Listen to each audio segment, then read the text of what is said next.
Hello and welcome to pmblounge.com. This is Lounge Fever, wherein we try to answer some of the burning questions, and we are discussing the alternative generation tool. This is one of the tools and techniques that we have discussed earlier, and this belongs to the defined scope process. So, this is where you need to generate certain alternatives of doing things, right? And if there's just one way of doing certain thing, do you still need to generate alternatives? That's the question that we are trying to tackle here. By the way, we've already covered the define scope process. I'll share the link to it in the description below the video, and I'll also share the playlist, the entire playlist of scope management, all the videos that we have done on scope management. That will also be linked in the description below, so you can check that if you want to kind of understand more about scope management. All right, let's tackle the question at hand. Let's address the question at hand. If there's just one way of doing a certain thing, do you still need to make use of the tool that's called alternatives generation and try to search for alternatives? Now, here's my counter question to this question. Is this correct? Are you 100% sure that there is only one way of doing a certain thing?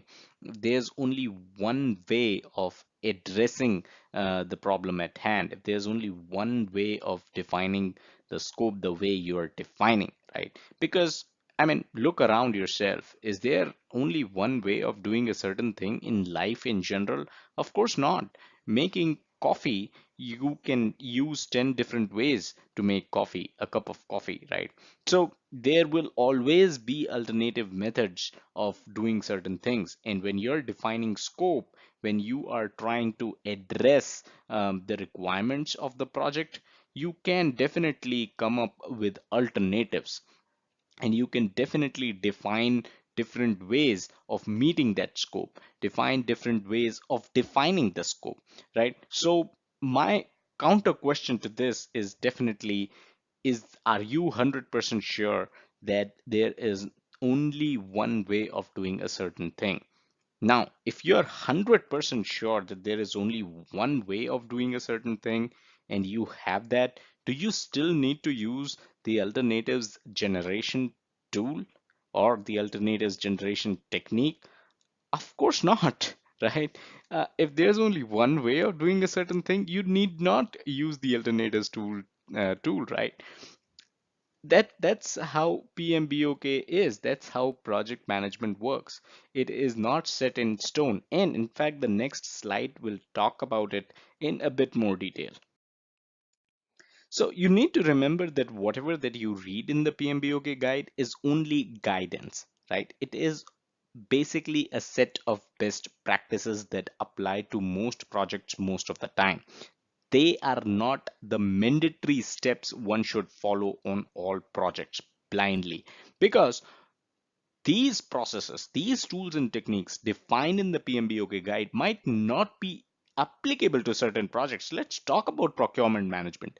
If you are, for instance, delivering a software project and your contract with the customer is such that your company is going to build everything in-house, your company already has all the resources that they need and they don't have to procure anything, then as a project manager, you don't have to follow any of the steps, any of the tools and techniques, any of the processes of procurement management knowledge area, because it is not applicable to your project.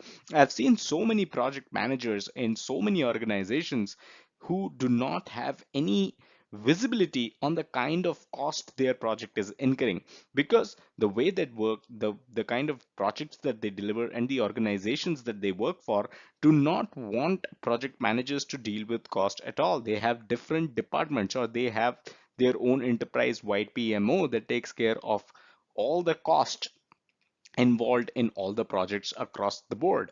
So they don't have to do any kind of cost management. So of course, cost management will not be applicable to your project and in your case. And that holds true for all the processes, all the tools and techniques defined in PMBOK guide.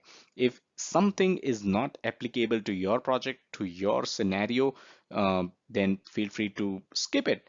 And that is exactly something which is similar, which is applicable in this case of alternatives generation tool or technique as well. So I hope I was able to answer this question. Subscribe to this YouTube channel if you haven't done so already. Check us out on our social media, facebook.com/PMP Lounge and twitter.com/PMP Lounge. If you have any such questions on project management or PMP certification or the project management industry in general, feel free to send them at pmplounge@gmail.com. And don't forget to check out the website pmplounge.com, your number one free resource for PMP certification and project management industry information. Thank you.